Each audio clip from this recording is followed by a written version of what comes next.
Sarah, your room is adorable. Thank you. So you're in a new place. Yeah, I'm in a new house. We're renting a house. And you've got, do you have your space all set up the way you like it now? Yeah, we're about to hang our last pictures, I guess. Well, they're not pictures, they're artwork. Yeah. So I just got frames for them today. Like the bird, the dick with the bird on it. Well, I'm gonna put that in my closet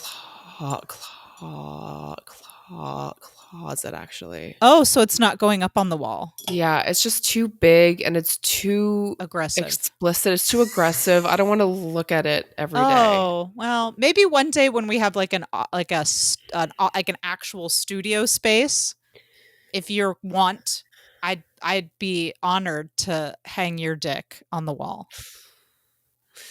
Yeah, it's just it's maybe right where people can see it right when they come in, you know. Just the rooms in the house are too small to warrant a dick that size. So listeners, if you don't know what we're talking about, Sarah wrote and directed a film a couple years ago called Dick Prick Professional, which you can watch on Critical Crop Top's YouTube channel. It's very funny. It's honestly one of my favorite films. It's super funny. And it's about an avant-garde photographer who professionally takes dick pics for people. And Sarah commissioned a bunch of artists to create art that different dick art that would go in the background of the shots. Mm-hmm. And most of it were hanging in the house. Yes. Oh, except for this one. Oh, right. You do have a lot of the other dick art hanging up. Yes. That we are okay with having up. And this painting is beautiful. Don't get me wrong. It's gorgeous. It's a very large, aggressively veiny dick with a cardinal perched on top of it as though it were like a tree branch. Mm-hmm. It's gorgeous. But I can see how you might find it a little intimidating for just a regular room. Mm-hmm. Yeah, and we'd have to explain it to like his mom and like, yeah, you know, just don't want to have to do that. I mean, we can explain the watercolor dick and the artistic kind of like floofy dick. The floofy dicks, yeah. There was a variety of dick art, and you can see it all in the film. But it's like, there was a range of dick interpretations. Yeah, actually, I have the I use the Dick for Brains as one of the things that holds up my beautiful, which looks laptop. like an X-ray, but somebody got a dick lodged in their skull. Yep, I love it. So anyway, I'm excited to see that your space is all like set up, and now you've got your own, like a whole room devoted to your work and your makeup, right? Because this is where you're going to record all your podcasts. I just noticed the toilet paper. I'm like, I was like, should we leave it there? Is that a production design choice? So let me explain this. It's not for toilet use. It is. This is how I use, like, instead of a box of tissues, I just tear off a little piece of this because a tissue is too big usually. Yeah. For what you need. So I just have toilet paper in every room for your nasal needs. Nose. Yeah. I'm just too lazy to buy tissues. And it's not bad unless you get a cold, because honestly, toilet paper is really rough on my face when I have a cold. But yeah, ordinarily it's a toilet paper kind of situation. Man, it is good to be back recording with you. I know. I'm glad. It was nice to take a little break. So much has happened, and in the realm of what we talk about on this podcast, like, I made a list of all the stuff that happened since we've recorded, and it's fucking insane. But I really love doing the show with you, and I'm glad we had a little break so we could do relax and stuff. We did our vacations. Yeah, we did our vacations, and you had a really lovely trip. You took all multiple city kind of safely. Same with me. I went to Florida. We didn't do fucking anything. We went to the beach and the pool and stayed away from people and watched movies in our vacation house with the children. But It was nice to get a little break, but I'm just really glad to be back, seeing your face and talking to you. Yeah, me too. So, shall we get into a little Adam and Andy news? I guess I should introduce the show because I haven't even done that yet. This is what happens when you take a break. I get so rusty. Welcome, everyone, to the Adam and Andy podcast. I'm one of your hosts, Nicole. I'm your other host, Sarah. And on this show, we talk about our two favorite actors, Adam Driver and Andy Samberg, all the stuff that they're doing. We watch all their television shows, movies, and whatnot. And there's a lot of new stuff coming out. So I think going into the end of the year here, we're going to have a lot of cool stuff to watch and talk about. Today, we're going to be talking about the season premiere of Brooklyn Nine-Nine Season 8, The Last Ride. Is that what it's called, The Last Ride? No, that's just, that was the poster. Remember, it said The Last Ride and parentheses title of your sex tape. Oh, yeah. Yeah. So we'll be doing that. But before we do, we should get into some Adam and Andy news because there's a lot. Like, I'm actually just going to do some bullet points because that's how fucking crazy it is. Wow. So who do you want to start first with, Adam or Andy? I'm going to give you the choice. Adam. Okay. So since you and I recorded last, the Burberry ad came out. That's true. Have you seen it? How could I not? You sent me everything. But did you watch the video? Yes. Okay, because I really kind of wanted us to watch it together briefly, if you're cool with that. Sure. I just want to know your thoughts about it as it happens. Okay. So there's the Burberry ad, which took up a whole lot of my mental headspace. I mean, that really just I feel like a changed person after that Burberry ad. I don't know about you. Perhaps it was not as earth-shattering for you. The trailer for The Last Duel came out. I don't know if you saw that. What's The Last Duel? Oh, well, since you've already seen the Burberry ad, maybe what we should be doing is watching The Last Duel trailer. I tell you what, I'm gonna cue that up. That's what we'll watch. The Burberry ad, guys, I'm sure everybody has seen it and talked about it to death, but I mean, I the only thing I can say about the Burberry ad is wow. I don't know. He's gorgeous, a beautiful, weird, gorgeous man. And the ad is so weird. And that's what I love about it. He's just running along the beach, swimming with, is it dolphins or sharks? It's a horse. Is he swimming with a horse? He's swimming with the horse, Sarah.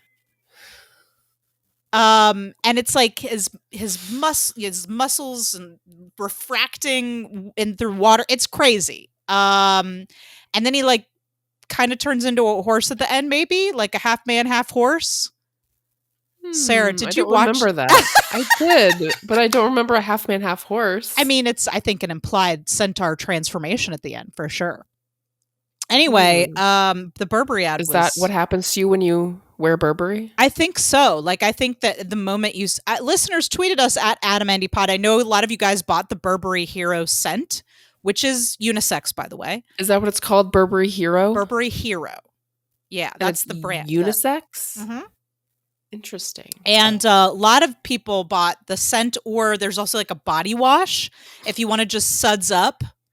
But yeah, my understanding is that if you put it on your body that you will turn into a centaur.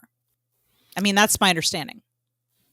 So maybe, yeah, tweeted us at Adam80pod. Let us know. Have you turned into a centaur yet? Did that happen? And how long did it take? I want to know.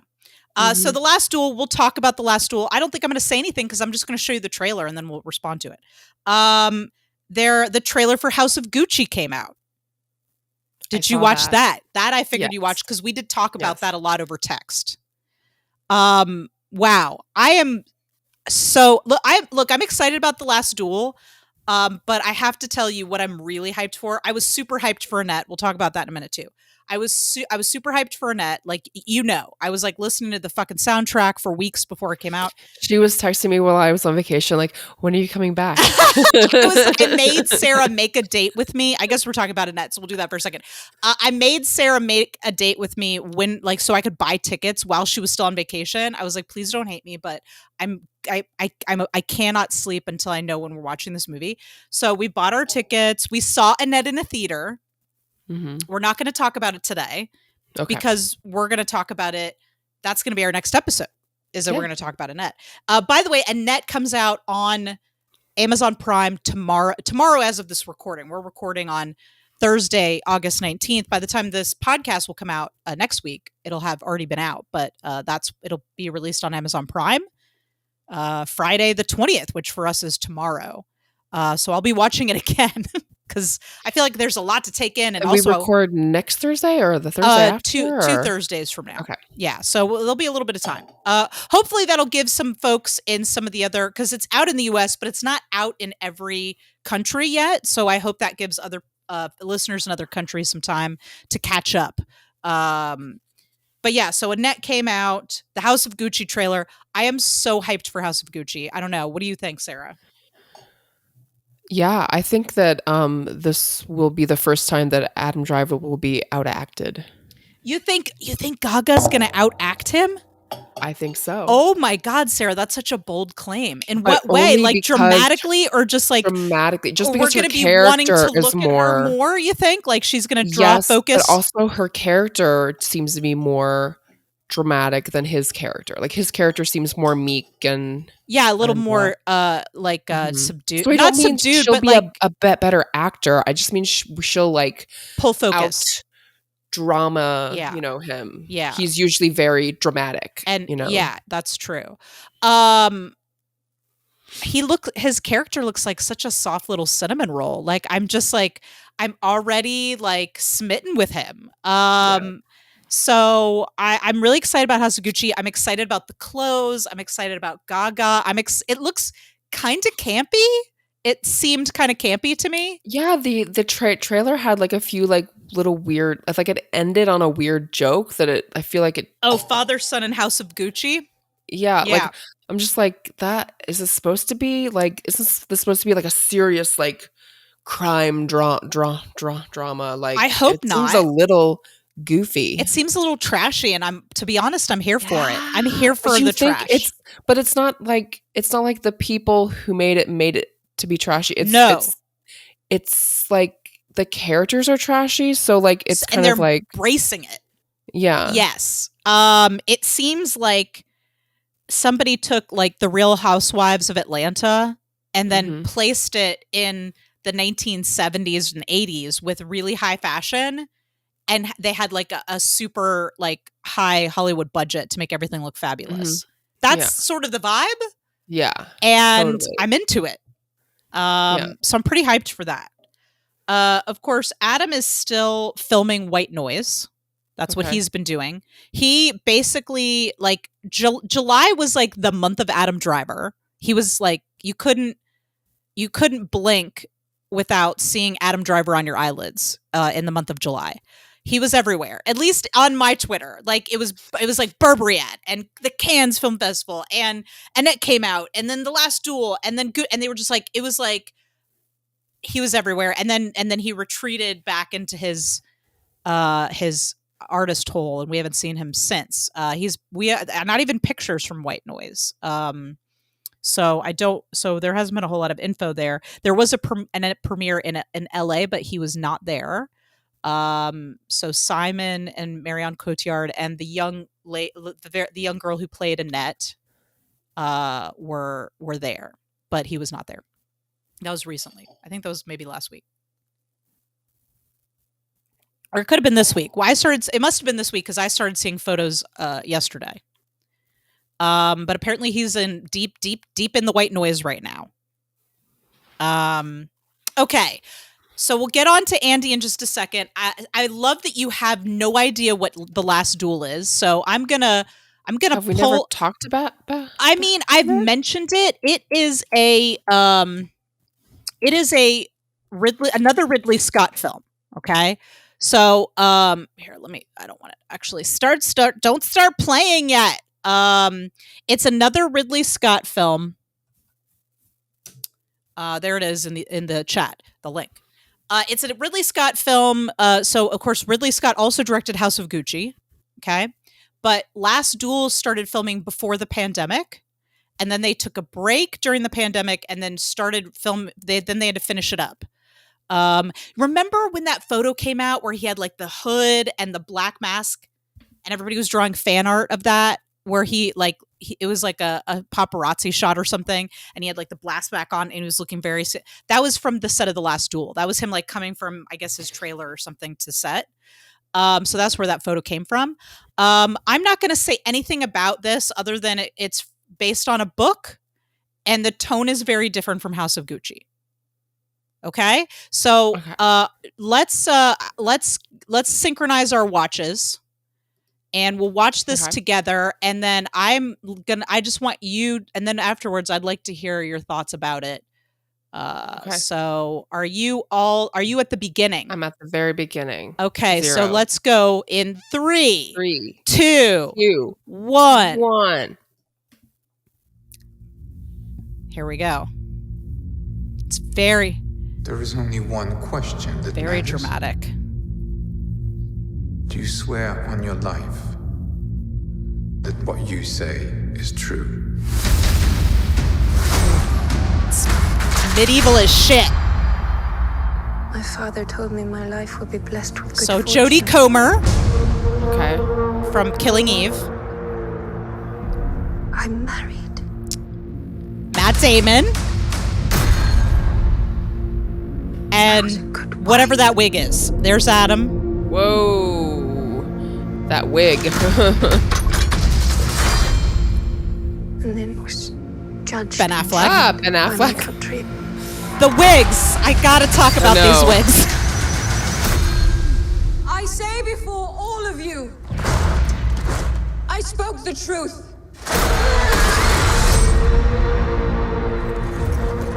A most unspeakable charge has been brought against you. So there's going to be a lot of... Jacques Legris entered our home. Is that a mullet? Like, is Matt Damon in a mullet? The accusation is false. So it's going to be kind of intense. I am telling the truth. Yeah. The truth does not matter. There is only the power of men. This should be settled quietly. I'm innocent!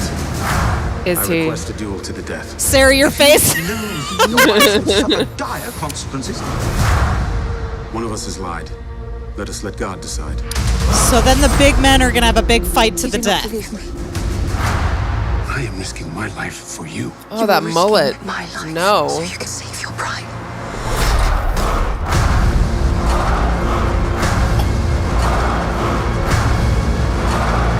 Ooh. It's going to be bloody. The penalty for bearing false witness. What, she lied about who assaulted her? Well, I'll tell you in a minute. I will not be silent.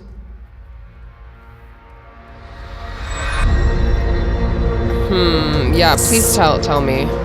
So that's The Last Duel. So Sarah, that's oops, sorry, I started again. That is what we will be watching after Annette, because that's okay. I mean, as far as the new stuff, because that's going to come out in October, and then Gucci is going to be out in November. Wow, we had a lineup going on. We're stacked. We're stacked and we're stocked, if you know what I'm saying. So what are your impressions of that trailer? I didn't want to talk too much through it because I wanted you to get the story, but yeah. So again, did she lie about someone, like, did someone assault her? Did she lie about it? Why are we making a movie about a woman who lied about assault? Okay, so I think it's interesting that, and I think that this speaks to what the movie is about, which is, are you familiar with the film Rashomon? Or the play Rashomon? So there's a play, and they also made a film of it called Rashomon, which is about, like, I can't remember exactly whether it's like some kind of assault or thievery or something in the woods. I apologize, listeners, if you know. Maybe you can tweet at us at AdamAndyPod. It's been a long time since I've seen Rashomon, but basically, it's a story that is told through a bunch of different points of view, and so you're like, oh, that guy totally did it, and then you hear from someone else's point of view, and you're like, oh, maybe he didn't do it. Maybe there was a misunderstanding. This sort of reminds me a lot of Rashomon, but it's based on a book and a true, I guess, a true story that happened long ago. And the book is a memoir of what happened or whatever. Anyway, a woman said that she was assaulted, and then her husband, to, I guess, reclaim his manly honor, challenged this man to a duel, and they were like really tight buds, before all this happened. And so that's the story. The novel is from different points of view, and I think the idea is like who's right and who's wrong and who's telling the truth. When I saw this trailer, my first thought was like, oh wow, like they're going to focus on her and her experience of the assault and how she's telling the truth, and the men are making it about them. That's what I got from the trailer, so I think that's really interesting that you got something so different. Because in a line, it's like one woman defied a nation, and something else about like lying about something, or like. Well, I mean, I was like, I think there's several people that ask her if she's lying, and I think that basically that older woman tells her that the truth doesn't matter. And I think I think to me that speaks to the women in today, even like we can look at this and go, oh, those were a darker time. But many women after an assault still have very little power and are not believed even today. Mm-hmm. That's a very likely scenario to happen again. It's just so basically these guys are going to duel to the death. Here's the crazy thing. They're going to duel to the death. If her husband loses, they execute her. Because their justice system is, if the husband loses, that means the wife was lying. Crazy, right? So yeah, Adam plays a character who has been accused of assaulting Jodie Comer's character. Yeah, so it's going to be kind of intense. Yeah. And I hope they do well with it. I hope that I agree. It's not like, because like it's a really sensitive time to do that kind of thing. So I hope that it's like on the right side of sensitivity. Yes, I think that whenever I see a film that is directed by a man about a woman's experience of assault, I get my hackles go up a little bit. I get a little suspicious. Yeah, I would say. So I feel like you and I, given our penchant for not cutting movies any slack, will be thinking very carefully, and we can still love and appreciate Adam the actor and his work and still question the storytelling. And I love Matt Damon too. Can we talk about the wigs for a second? I don't understand the mullet. I don't understand it. I mean, were they just like, you know what? Adam is the only one in this movie who can look attractive. Everyone else has to look like a wet dog that's been chained up outside of a trailer park. Yeah. Oh my God. Like, what is happening? Jodie Comer looks fabulous. She does. Why is Ben Affleck blonde? Why does make him blonde? Why does he look like he should be at like, a Limp Bizkit concert from the 1990s? I don't understand. I know. It's like, was that a popular look in medieval times? Why were these choices made? So listeners, we can promise you that, number one, if, and I know that there's a lot of discourse on Twitter about this, that there are people that are like, I love Adam's work. I'm not going to see this movie because it's going to be triggering for me. So I'm just not going to watch it. And I feel that. And so listeners, if you are concerned about that, we will certainly let you know that that's the movie. You'll know well in advance that the movie is we're talking about. And if you want to skip that one, I totally understand. But we will be looking very critically about the storytelling and whether or not this film is portraying this sort of storyline in a way that is, I guess, truthful or empathetic to the experience of the woman in this film. We're going to be looking at that very carefully, as well as these fucking wigs. Very carefully. Yes. Okay. Are you ready to talk a little bit about Andy, and then we'll move on to talking about Brooklyn Nine-Nine? Andy, sure. Andy. So the big news with Andy, of course, is that Brooklyn Nine-Nine was released last week of this as of this podcast. Basically, every Thursday night, they're going to release 2 episodes. Oh. And so we're going to end up getting a little behind, and that's okay. But basically, Sarah and I will be watching 2 episodes every time we talk about the show. How many episodes do they have? Like 10? I think there's like 10. So this will probably carry us through the end of the year, I think, by the time we get through them. And or maybe not. If we got one more month, maybe we'll do a Lonely Island or something, and then we'll get back to season 1. It was a bit of a whiplash to go straight from season 1 to season 8, but I didn't get confused about the story. It was just weird to be like, oh wow, everybody's like 10 years older. Everybody's and changed. I'm talking like their faces, their voices. Yeah. I mean, they all look amazing. Yeah, they look fabulous. Andy, by the way, it was Andy's birthday. That's some other news. Andy just had a birthday this week and turned 43, I think, 43 years old. Oh, wow. Yeah, I have to say, like, he is starting to look old. Oh my God. Like old, how old? You know, Sarah, he and I are like the same age. I know, but you don't have any wrinkles. And not that wrinkles are bad, but he just like it's okay. He looks weathered. Wow. Okay. I actually thought he looked really good. But also I'm in my 40s, so. Well, no. What's interesting is that it was just because they're on the same set, and it just looks like really. I think so. Like everyone the looks comparison. For sure, except for Hitchcock and Sully, who look exactly the same. You're right. They look exactly the same. 10 years has not changed them at all. But yeah, Boyle, Rosa, everybody looks a bit older as they are. And their voices too. Like, I don't know if maybe he was sick or. Well, I think their voices get a little deeper as you age. I don't know. But yeah, I think for us, because we hopped in a time machine, it was really noticeable.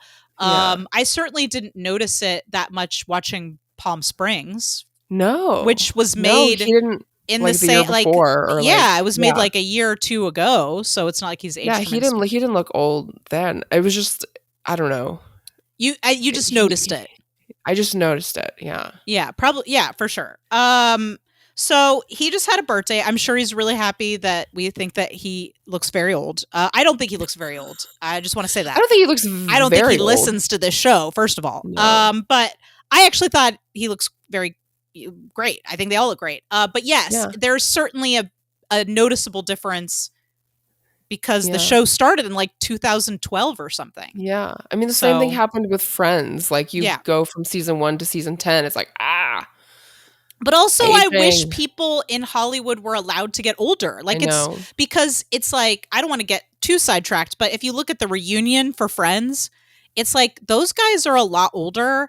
And you can see that they've felt compelled to do a lot to try to make themselves remain young, except for Lisa Kudrow, who is timeless and but not that she looks old, but I mean like she doesn't look like she's working too hard to not be old. But anyway, the pressure actors feel to stop time, like that's terrible and must be a huge burden. And I wish they didn't have that because maybe we'd all feel a little bit better about our changing bodies if they were allowed to age too, you know? Yeah, and I'm not. I don't want. I don't to think sound like I'm shaming Andy for looking older. No. It's just like it was a surprise. It was a surprise. I guess. Because we just saw him in Palm Springs and he didn't look old to me. Yeah, in Palm Springs. Maybe it was the shoot. Maybe it was the lens on the camera. The lighting could have been the lighting. It was like overhead, the fluorescent kind of stuff. Yeah, and that looks good on nobody. Yeah.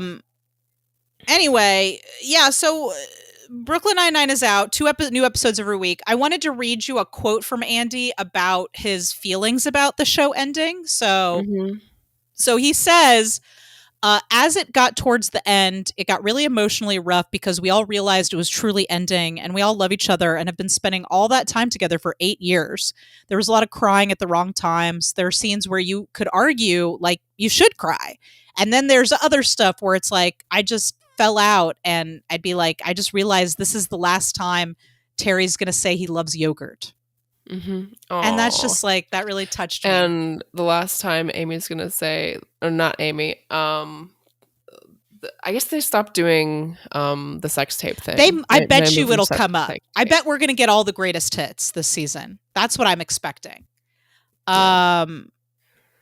So speaking of which, do you want to jump right in to this episode, or 2 episodes. So we'll start with, I didn't write down the title of the first episode, but the episode, did you write it down? It's called The Good Ones. The Good Ones. What a great title.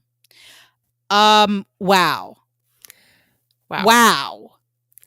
First of all, let me just say before anything, these are great episodes. I liked both of them. I agree. Great. Absolutely. Quality. There was a second, I was a little bit worried going in, because like shows, the quality, the snappiness of the dialogue tends to degrade over time. It's really hard to sustain really excellent writing and rapport between characters for 8 seasons. That's a fucking challenge.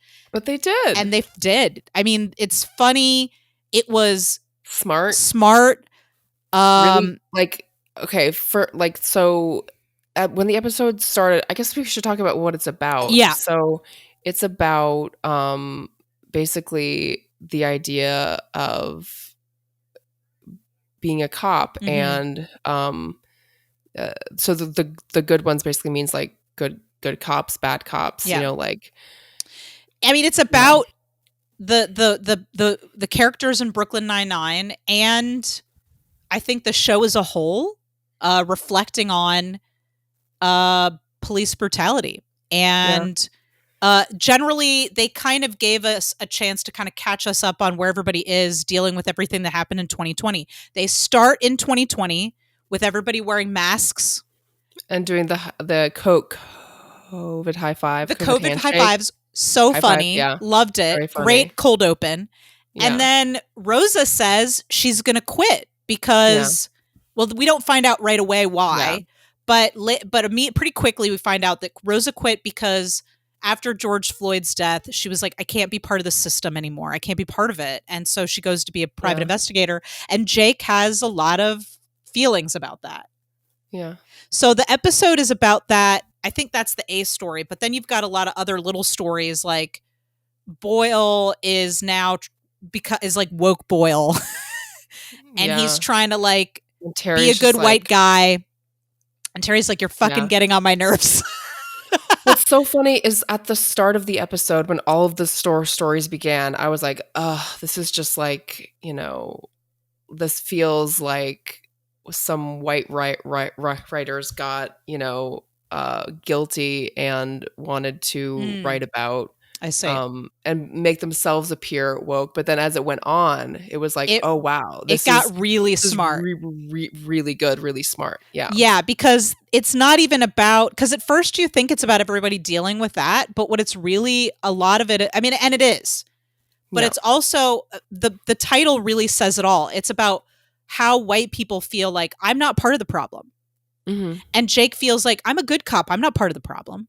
And Boyle is like, I'm trying to do better. I'm giving Terry, I'm Venmoing Terry $10,000 by accident. I'm wearing a dashiki like on Juneteenth. And it's like this completely inappropriate performative wokeness. Yeah.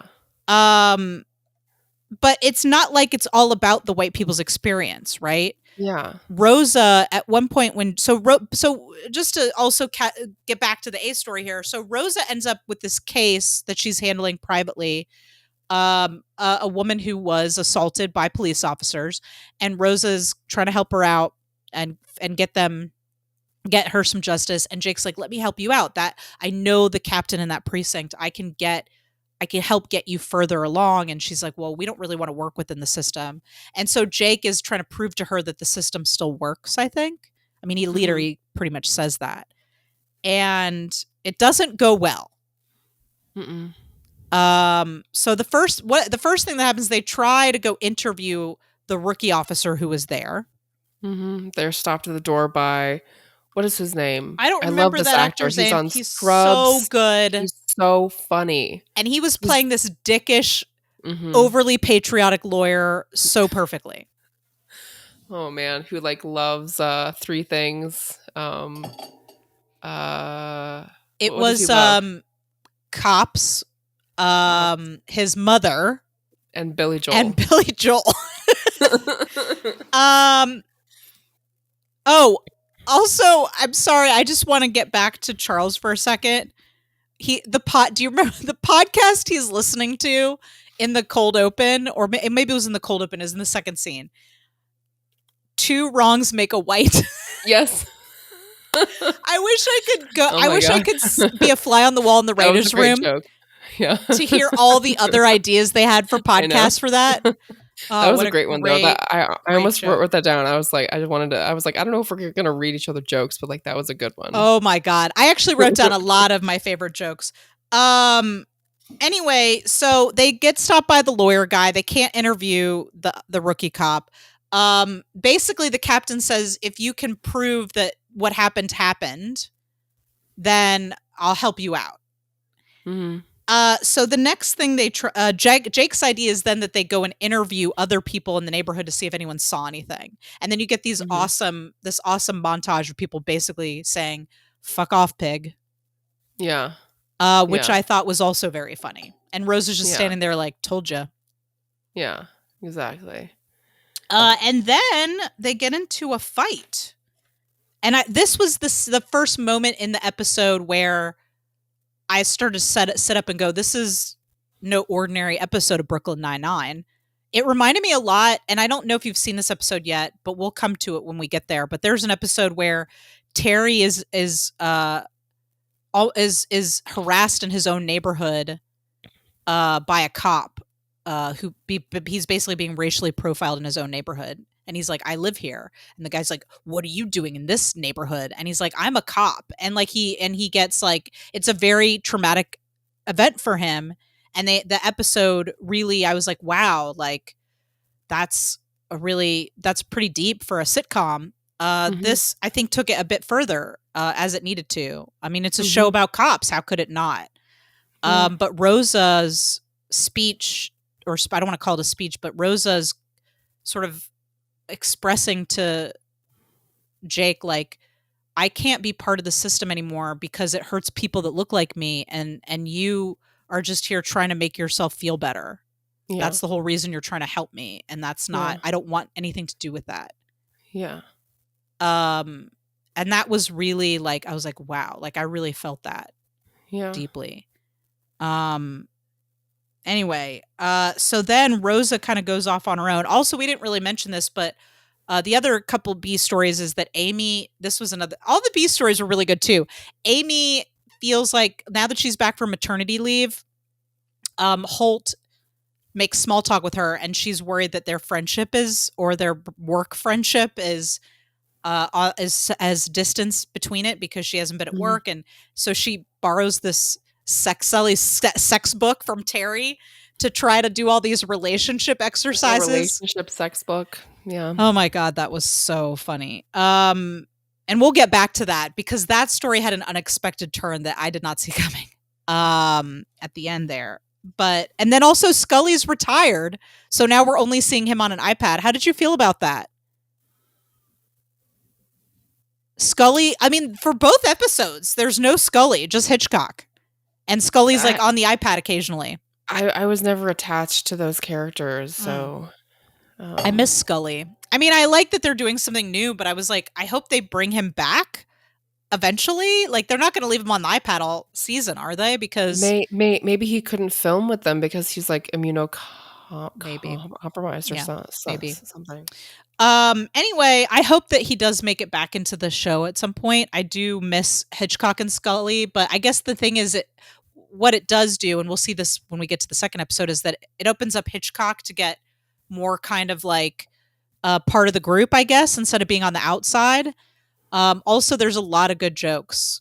I don't know, a lot of good Sully jokes on that iPad where he's just being such a creep. Anyway, so Rosa kind of goes off on her own. She talks to Hitchcock about how she can break in, and she's going to steal. She believes that the lawyer has the body cam footage, and she's going to go steal it. It goes pretty well until he comes back early, the lawyer guy, and is arguing with somebody on the phone about, was it Billy Joel? Oh no, that was when Jake comes in and they start arguing about Billy Joel. Yeah. So Rosa almost gets caught, but then Jake kind of comes to her rescue. And then they make up. But then when they finally get the body cam footage to the captain, she deletes it. Yeah. I assume that wasn't their only copy, but I guess they can't very well. I don't know what the rules are. I guess they can't very well prosecute if they stole the footage. I'm not really sure how that works. And then she gave a long spiel of why they couldn't get their justice for the woman, and it was just like, oh wow, that's fucked up. It seemed like it was like they had to consult maybe actual police officers to get the inside scoop, because that's stuff that I hadn't heard before. There's a whole lot of legal hoops. It's like the system is designed to protect itself from justice. Yeah. Which I know a lot of people listening to the show right now might be out there going, duh. And it's like, I'm like, well, I didn't know. I mean, I know that no one ever seems to get any. But we didn't know the actual steps. I didn't know the steps, like how deep it goes. I didn't know it goes that deep. Yeah. To try to prevent people for being accountable for their actions. It's fucking upsetting. It's devastating. That was a really upsetting scene. But I think it was very important. I agree. For them to go through the details. Also, at one point, Jake had said to the victim, you don't have to worry about me. I'm one of the good ones. Which is, of course, where that episode title and comes then the captain said the same thing. And Rosa just like looks at him. Like, and he's like, I heard it. Please don't look at me, Rosa. But yeah, she's like, I'm one of the good ones. And I'm not just saying I'm one of the good ones. And it's like, I'm like, wow. Like, they really were not afraid to go there. So ultimately, she gets the charges dropped, but those guys are not. And even though they've been complained about before, nothing's going to happen to them. And it's just like, it's really. And there was also a line upsetting. that Rosa had that was like, it's the end of their shift. Like, a lot of cops like to make arrests at the end of their shift so they get overtime pay. And I'm just like, ugh. Disgusting. Yeah. It was good to see Jake and Rosa make up. It was good to see Rosa stick to this decision, and for the show to say, yeah, Rosa is not. I don't know if Rosa's going to come back on the force at some point during the show, but it was good for They didn't say in the next episode we changed our mind. Like, Rosa's like, I'm off the force. Like, I mean this. And I knew that they were going to address it in some way, but I didn't expect them to address it so to take such a strong point of view, which I'm glad that they did. And I certainly didn't expect one of the characters to make a decision where they were like, I cannot do this job anymore. So that was pretty amazing. I got to tell you though, the scene that really hit me in the feels was at the end where Holt and Amy are talking. And Holt is like, you know what? Our friendship hasn't changed. I'm just trying to cover up the fact that my relationship is like, he and Kevin are separated. And I'm getting chills just talking about it. Like the way he says, and the sincerity in the performance, this very silly show where he's like, 2020 was a difficult year to be a black man, to be a police captain, to be a human. And I started crying. Like, I've never been impacted in this way by this particular show. It felt so real. And after everything we saw in that episode, it just like all sort of crescendoed so beautifully. And the shock of like Kevin and Holt, two characters who have always been like so tight, and thinking about all the couples that I knew, because there were a lot. I've known a lot of couples who actually, like, after 2020, they broke up because it was just like everything. Like, we've all been through something, right? We've all been through something, and I think we've had a moment where we were all trying to move on with our lives, and then this second wave came in and reminded us that it's not over. But even if it was, we're all, I think, in every one of us in some way is carrying around whatever trauma we're having about what happened that year, the virus, the protests over police brutality and watching how time and time again, like nothing would change, the insurrection at our of our government, and how no one was held accountable for that. It was just like time and time again, and it doesn't stop. So it's like sometimes it's hard to keep your head up, I think, in the face of all that. Yeah. Anyway, I don't know if you had anything you wanted to respond to about that. Yeah, I mean, it was a difficult year, and I think that that in a lot of ways it's over. I mean, it is actually like that year is over. 2020. Yeah. But in a lot of ways stuff is still going on, and I think that scene definitely was very heartfelt and very moving, and this show is definitely not just a sitcom. No, it's not. I felt so emotional about that scene and the whole episode, and it was still very funny. It still had a lot of great jokes. I also loved how he was like, I've been doing small talk with everyone, and Jake didn't, like, for example, didn't notice at all. And you, like, I haven't seen you in so long. And then the first time I talk to you, you pick up on it. And like, our relationship is strong. Which is really beautiful. And also, I think really a clear indication of like those two characters and how and how their relationship is different than Jake's relationship, and also how Jake's relationship in a lot of times is not one-sided, but he sometimes, I think, has difficulty seeing other people's feelings, and that's what gets him into trouble with Rosa in this episode. Anything else to say about that? Of course. Raimi. Oh yeah, Raimi. I actually want a T-shirt that just says Raimi. Oh. I want a T-shirt. Listeners, is it spelled Raymy? Good question. I think it would have to be, right? I think so. Listeners, if anybody's out there making that T-shirt, you let me know. Tweet at us at AdamAndyPod. I want a Raimi T-shirt. I want it.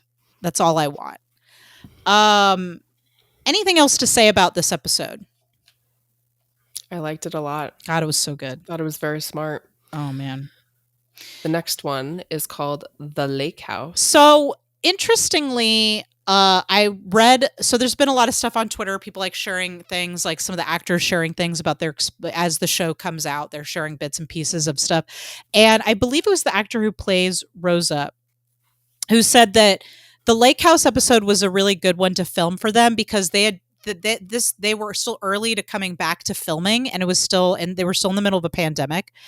And they were able to have a really small crew and only a few actors, and they kind of just were in this lake house shooting for a while, and it felt it felt really safe to be together in one location with a very small crew. It was something that felt very safe to them in that time. So I just wanted to share that. That's cool. I will make a correction to you though. It was not a lake house. It was the lake house. That's right. That was a great joke. That was a great joke. It's the lake house. There's no lake around. It's just the house that was owned by someone named that's Lake. Right. What a great joke. So this is what you would call a bottle episode, right? Where everybody's kind of in the same location. I have a soft spot in my heart for bottle episodes because I love it when everybody's kind of in the same place interacting. So the A story is that Jake is trying to pull a parent trap and get Kevin and Holt back together. He does quite a bit of deception to try to make that happen. He gets into their Google Calendar. Shit. He hacks their Google Calendar and changes things on their calendar so they are in the same place. Which is honestly a pretty high level of meddling. Considering these are two adults, and that could have gone really sideways. Two adult people who don't want to be around each other. That's intense. Yeah. So Jake is trying to do that. By the way, my favorite, I don't know what your favorite joke was in this episode, but my favorite running joke was how they had to announce every time they were going to enter a room. I just really got a kick out of that. Where their Raymond Holt is entering the living room. That killed me every time. Also the payoff of him getting mad during dinner and like leaving, going, Raymond Holt is leaving the living room. I was also, just funny. What was his partner's name? Kevin. What was his last name? I don't remember Kevin's last name. I'm sorry. It was like it's like Kevin. It was like a famous last name, so it made him sound like he had the same name as someone who was a celebrity. So it was like Kevin something. Mm-hmm. I love Holt and Kevin together because they're both so stoic and it's like so anal retentive. Such a good match. I can imagine is it a bad match? Well, I can imagine how two people stuck together like that would get on each other's nerves, you know? Mm-hmm. So I also really loved Rosa. Hi, Rosa was my other favorite thing. I loved Rosa took an edible to suffer through this weekend. That's how I feel when I go on a weekend with a bunch of people. I'm like, some shit is going to go bad. It's going to go bad. And I don't want to get involved. I don't ever want to get involved. And I think Rosa was really just trying to stay out of the fray. And so I appreciate. Yeah, I love that joke at the beginning with Amy where she's like, don't narc on me, and Amy's like, I'm not a narc, and then Rosa's like, thanks, and Amy's like, I am a narc. Oh yeah, Rosa's like, you can tell everyone I don't care. I'm not a police officer anymore. Yeah, of course Amy's gonna tell. Okay, the other storyline, I also really want to talk about this storyline where Amy is trying to get this is a common sitcom trope. The new mom is trying to get the baby down to sleep. Mm-hmm. I've seen that in so many storylines, which I get. It's a very big problem when you have a baby. Mm-hmm. And then Boyle is kind of saying that he's the baby whisperer and that he needs to, help her get the baby down. I did really love Charles's nip tips joke. That was great joke. Charles's nip tips, and she's like, why not just call them tips? And he's like just the tips. Okay. I don't know if you felt this, but my thought the whole time where Amy is like marching around trying to get this baby down, looking so stressed on her vacation, I was like, why isn't Jake helping her? Is literally no one going to say this? Like, where is Jake? I understand he's got to get Holt and Raymond. I understand he's got to get Holt and Kevin back together, but is literally no one going to talk about how Jake just abandoned Amy? The moment Chris got back to the cabin, I would be like, listen, motherfucker. You are going to take this fucking infant and I'm going to go take a bath. And I don't want to talk to any of you for at least 3 to 6 hours. Like, I couldn't believe that not only did he not help her, but no one even said anything about it. No. That was shocking to me. I also didn't like that the whole storyline with her and Boyle was basically boiled down to she was being She was being a bad mother because she was being really anxious, and when you're anxious, it's bad for the baby. Yeah, I hate that shit. I've heard that too. I mean, I also and ultimately it was like Amy's too attentive, and that's why the baby won't sleep. And it's like, what the fuck? Anyway, I like that they were trying to pair them together. I did really like the moment where Amy busts through the door. I thought that was awesome. But I agree. I had a bit of a problem with the fact that Amy was kind of automatically saddled with the baby and everyone was fine with it. And that also Amy wanting to be attentive was a bad thing for the kid. Yeah. I was like, what? Yeah. And then it was at the end when she finally got, the baby back, she made a huge deal about how he locked the baby in the room in a way that made her start to make crazy her look bad or seem crazy. I was like, what is the deal with this? But, I mean, he locked the baby in the room. That was messed up. Also, why is that? Where's that weird door handle Like, what monsters are we trying to keep out of that room? It looked like a medieval castle. Like, what the fuck? You know what I think? I understand why they paired them, because they got to give Charles something to do. They got to give Amy something to do the characters. But I think it would have been more interesting if someone who's like a complete idiot, like Hitchcock, was somehow really good with the baby. Like if Amy and Charles couldn't get the baby to sleep together, but Hitchcock was super good with the baby, like that would have been something surprising. I'm just saying that's what I would have fought for if I was in the writer's room. See, I think of Boyle as kind of an idiot. Sure, but Hitchcock is like disgusting and like he's that out there in your own universe character. You know, remember we talked about the characters of comedy. So to me, it would have been like much more shocking that Hitchcock is somehow really good with babies. And then you'd get like a nice scene of like Hitchcock like eating some chips and like getting them on the baby and having to dust the baby, because that's what happened when I had babies, is that I would eat and then get crumbs all over them. So you could like brush the crumbs off the baby, and then you'd have Sully there on the iPad and they could sing the baby to sleep. Like that's a scene I would have liked to have seen. You got crumbs on your baby? Oh, of course. Absolutely. I would wear them in the sling all the time, and then I would eat, and then the crumbs would just like crumbs all over their head. They don't know. They don't care. I know. They don't I'm care. just kidding. They're babies. Anyway, I really love the joke where Jake made so Terry's like sort of soft helping him, like he's helping him behind the scenes because he doesn't want to commit to helping him with this idea. But I did really love when they sort of got Kevin and Holt dirty and they had to change their clothes and made them wear thirst trap clothes. That really made me laugh. Like them in the hallway and the sexual tension of like Kevin wearing a mock turtleneck. That just really tickled me. Yeah. I also really loved the scene. First of all, I was very worried about Kevin when he got stung by the bees. I was like, somebody please get that EpiPen. This is serious. But I really love the scene where Holt is describing the bird to him. I know. Oh my gosh. I love the bird call stuff. All the bird call stuff. So cute. So and the sweet. reveal that he was making the wrong bird call and Kevin still went to him. That was such a great setup where Kevin's basically like, he's a mediocre bird watcher, and that pays off that he doesn't even know the right bird call. And it's like we never see Holt really making mistakes like that. So it was really cool to see that dynamic of their relationship. Yeah, I thought that was very sweet. And the whole idea of birds and mating and bird calls and all of it really worked. Again, very well done storyline. And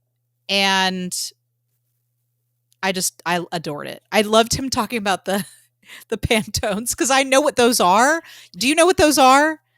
Basically, if you do graphic design, there's different kinds of color values and they all have numbers attached to them. And Pantone is a really common color palette. And so he was describing the numbers of those colors in that color palette. And so as a like a design nerd, like graphic I'm not huge. I don't do a lot of graphic design, but I do dabble. And so that was a good joke for me. Was the hot Pantones. So in the end, I love that Kevin and Holt didn't fix their problems in this episode, but they agreed to do couple counseling. That seemed very realistic to me. We didn't even talk about the chip thing. I'd also really like that storyline with Rosa. I love that Rosa and Hitchcock kind of became BFFs for just like one episode. That was that was a cool pairing that was unexpected. Anyway, I loved it. I did think the whole baby thing was weird. I thought it was weird that Amy didn't mention it to Jake at all. Like, where were you all day? Exactly. Why weren't you helping me with the baby? Well, it probably wasn't written by a mom. I don't know. There are women in the writer's room. Did no one think to bring this up? I can't imagine what woman wouldn't immediately smack Jake over the head the moment he walked through the door and say, "Where have you been all day? This baby's been screaming. I'm on vacation too." You know? Yeah. Anyway, I just thought that was strange. And, but otherwise, a great episode. We didn't talk too much about Terry, but I did think the idea of Terry like not wanting to take a side was very funny. Anything else to say about the lake house? I liked it. It was fun. I found the Holt and what's his name? Kevin thing's the most endearing. Mm-hmm.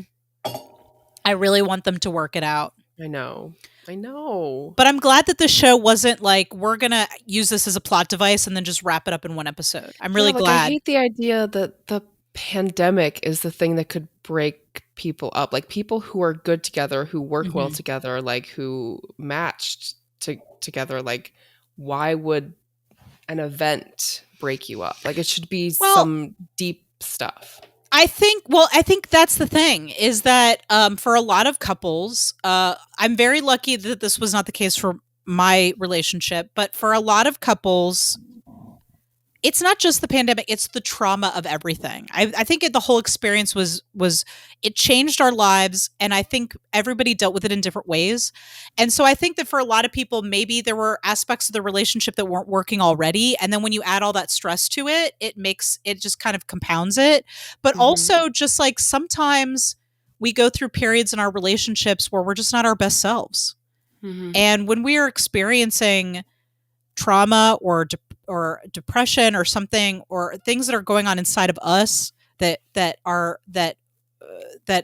ripple outwards to the people around us. Like, I think even if you're good with somebody, even if you're good together, that can really put a strain on a relationship. And imagine you're all going through it together collectively all over the world, you know? That's a tough place to be in, I think. But hopefully they'll work it out, because I want to see them back together. I really do. Yeah. Okay. Are we ready for our moments of thirst? Ooh, Sarah, do you not have any? Do you have some? You don't have any? No. No moments? I was like, I feel like he wasn't even in the episodes that much. He was, it's interesting. He was the engine, but not the focus. You know, because he was the catalyst for a lot of the A stories, but we didn't really get deep into the first episode, yes, but you know, he was being a real dumbass in that first episode. Because I am incorrigibly horny, I still managed to come up with several moments of thirst. If you want me to just go right ahead. Yeah, go ahead. Number one, I'm going to go with Jake's little curl. Throughout both episodes, he had this one little errant curl that was like coming down over his forehead. And I just thought it was fucking adorable, and I loved it. Aww. I loved his casual checkered shirt that he wore at the lake house. It just looked really soft. Maybe it was because I don't know. I just really liked that casual checkered shirt. It looked very good on him. It looked very soft and comfortable. And then I know Jake did a lot of dumb things in these episodes, but I started reflecting on like Jake, the character, like who he was in the first season and who he is now. And I think one of the things that's not stayed the same but somehow evolved is like his like a bit of his naivete and his purity of heart, in the sense where he's like almost childlike in the way that he needs things to work out, you know? And I think that is a very attractive feature in a person. Obviously, because we're in a comedy, it leads to him doing some very stupid things, but I think there's something really sweet and endearing. I don't know if this is really something that makes me thirsty per se, but I do think it's very sweet and endearing that Jake continues to try to see the best in a situation and want to do what he can to make the best outcome. That's very sweet. So that's it. Those are my moments of thirst. Nice. Maybe we'll get to see. Maybe I'm gonna cross my fingers and hope that maybe we're gonna get to see those cute chunky thighs, those meaty thighs in a future episode. I'm just saying. I'm manifesting shorts. Okay. We were at a lake house. We could have worn shorts. Holt was wearing shorts. That's true. Where's my thirst trap clothes? As you would imagine, I'm normally up for pretty much anything in the bedroom, but I can't tell if what happened was weird or sexy. Okay, are we ready for some Adam and Andy trivia? Yes. Let's do it. Okay. I'm going to... I'm excited. Let me see. I'm excited about the mystery. This feels very mysterious. I couldn't quite narrow it down. I have just a bunch of facts. Ooh, I love facts. Are they facts about like the brown-tailed warbler or about Andy? Okay. As a so basically this is what happened. Mm-hmm. So I watched an interview that someone gave to what is her name? Oh my god, Selena Gomez and Andy Samberg, and there was like a rapid fire kind of like fun questions about stuff because they're in Hotel Transylvania together. Yes, yeah, and like Selena Gomez seemed drunk. Oh dear. No, but like in a fun, not like like it was like she just like it seemed like I don't know. She just seemed a little. Well, I imagine goofy. Those press things get real boring. Yeah, this really hadn't occurred to me until just now, but that's quite an age gap. Am I right? Yeah. That's a pretty large age gap because we're talking about Selena Gomez. I know, but we're talking about, I'm just saying, we're talking about Selena Gomez, who was also in The Dead Don't Die with Adam Driver, where she played a teenager, right? That's true. And Adam Driver is like 5 years younger than Andy Samberg. Yeah. I'm just putting it out there. Hollywood. Yeah, so, I'm just saying. Anyway. So, I'm trying to figure out, like, I think what I'm going to do is just give you one. Ooh, and I like it. Have you just guess. This is going to be like a fill in the blank. I'm into it. This sounds amazing. When did Andy legally change his name from David to Andy? Well, it had to be before The Lonely Island took off. We're looking for a year? Mm-hmm. Age. Or an age. Okay. So, goddamn. So when was he on? Let me do some mental math here. So when was he on? He's on Brooklyn Nine-Nine. How long was he on SNL? I guess it was probably, you said you were in high school when he was on SNL. So if you're 30, so if we go back. I'm 33. You're 33. Okay. So if we go back like, I don't know, 15 years or so, let's round it up because I can't really do math. So 33, I'm going to say he was 19. I didn't do any math. That literally just came out of my head. 19. You said before the Lonely Island?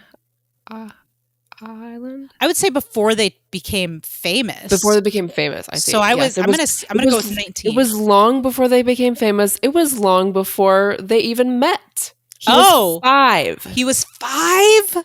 Can you believe his parents let him legally change his name when he was 5? Well, wait, is that Andrew's not like a middle name or something? He just changed his name? It might have been, but it was David AJ Samberg. Okay. Well, and no one ever said what AJ stood for. Okay. So we've talked about this before, I feel like, but is his dad's name David or something? Like, did he want to differentiate himself, or was he just like, he's like Cher. He's like, you will call me Andy now.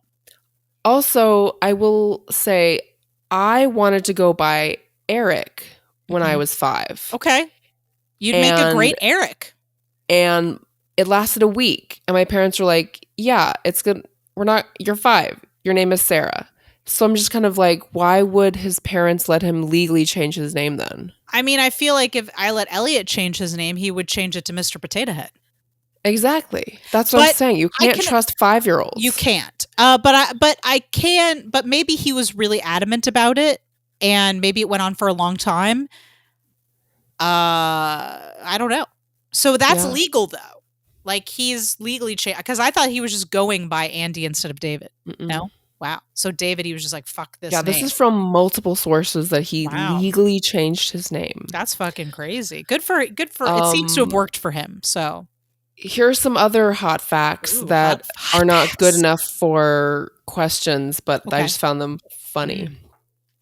He hates Seth Meyers' dog Frisbee. I know, because he was just on the late night show with Seth Meyers, and he's been like, you just like roasting that dog. Why every time would he goes hate on a dog? I think it's just a bit, honestly. Okay. I think it's a bit. Like he showed a picture of the new Delta variant, and it was like a corona, the picture of the corona, but with the dog's head. Also, why is the dog's name Frisbee? That confused me, because I think I watched that same thing, not the whole thing, but it was something with Seth Meyers where it was about a Christmas card. Yes. And he was like, Frisbee got cut, or it didn't have Frisbee. And I was like, that was also from the same interview. But I didn't understand that Frisbee was the name of a dog. I thought they were talking about Frisbee, like he plays like Frisbee golf, and he's like a ultimate Frisbee guy.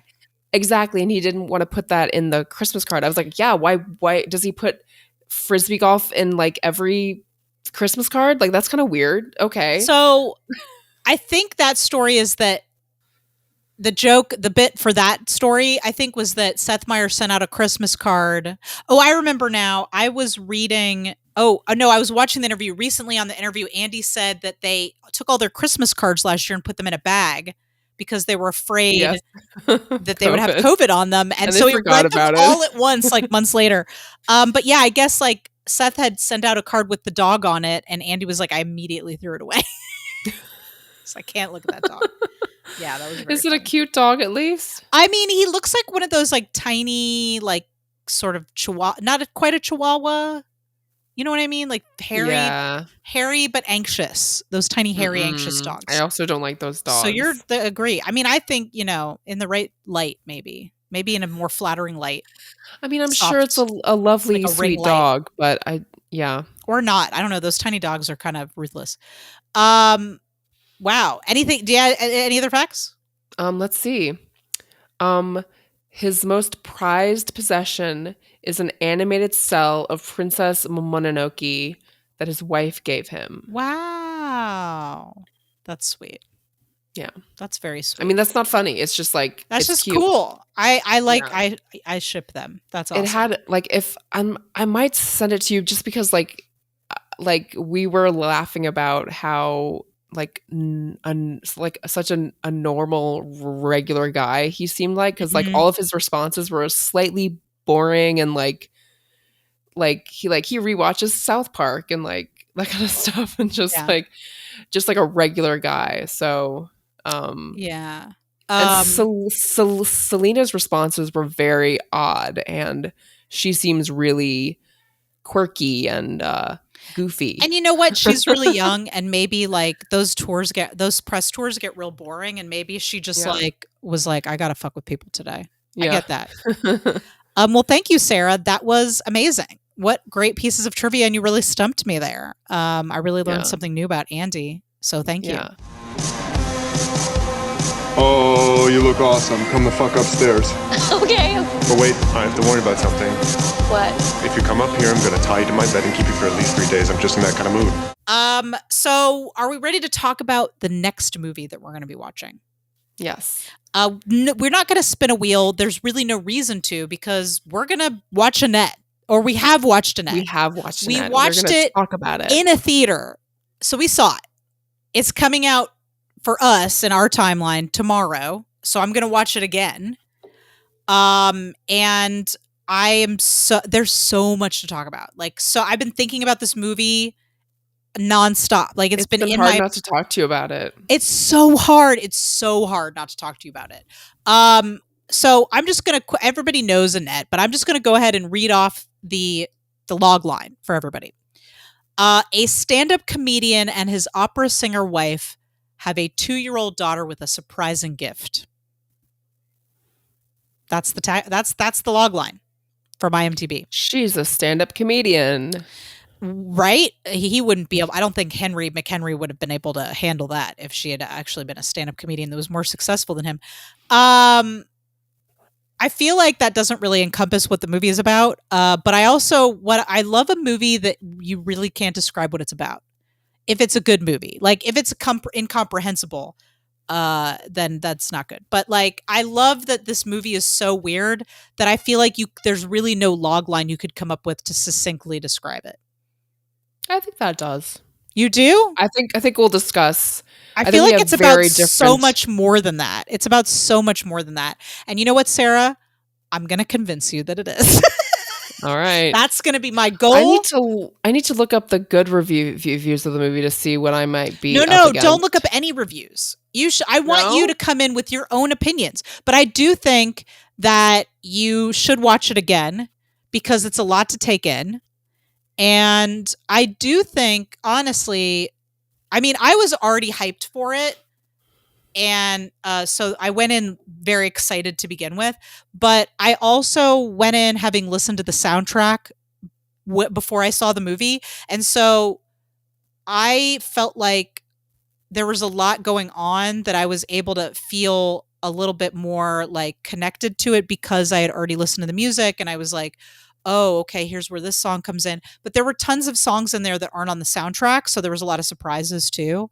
Anyway, I just think that I'm not saying that if you listen to the soundtrack, it's going to change your mind. I'm just saying that listening to the soundtrack without the visuals, I think helped me to see some of what was going on in the story and the themes and some of the motifs and stuff that maybe and then I was able to go while I was watching it. Oh, I see what they're doing there. I see how they're tying this to this other thing. Through the visuals that is also in the music. Anyway, I'm just really looking forward to peeling back all the layers of this movie. Because I feel like there's a lot of layers. And I don't think you feel that same way, but maybe when we talk about it, I'm not saying I'm going to change your mind, but I think I want you to. Like, I want to see the good in this movie. I hated it, like beginning to end. So listeners, I guess we're just going to go here. I loved it beginning to end. I was captivated. And I knew going into it that I might like the soundtrack and then go in and not like the movie, but that was not the case. I was fully captivated. I thought the movie was excellent. And I really can't wait to talk about it with you. And it's okay that if we don't share the same opinion about things. No, it'll make the episode more interesting. Yeah. But I do think once we talk about it, I think you'll see there's more going on there than maybe meets the eye, because there's just it's so much happening in that movie. It's a bit overwhelming, I think, at the first run. So maybe on a second pass, I'm not saying you'll like it, but maybe you'll see some things that you didn't before. It wasn't overwhelming for me, though. It was like... Well, let's not talk about it. We can't talk about it. So, listeners, the secret is out. We're going to watch Annette. That'll be our next film. Sarah didn't like it. I loved it. And we're going to talk about it. We're going to fight. We're going to fight to the death. Kidding. So... listeners, thank you welcome back. We're going to be continuing our usual release schedule, which is every other week. So bi-weekly, we'll be releasing episodes from now until the end of 2021, whatever that brings. I will say that we had a live show planned in Atlanta, which we did postpone. We're still going to do it. So we're going to be watching Midnight Special, and we're going to do a live recording in Atlanta. We just postponed it due to the COVID stuff. And it felt like we should give that some time to settle on down. So hopefully things will settle down, and by the end of this year, we'll be doing a live show. Once we have another date, we'll let you know. We didn't let you know of the first one, but it was supposed to be this month.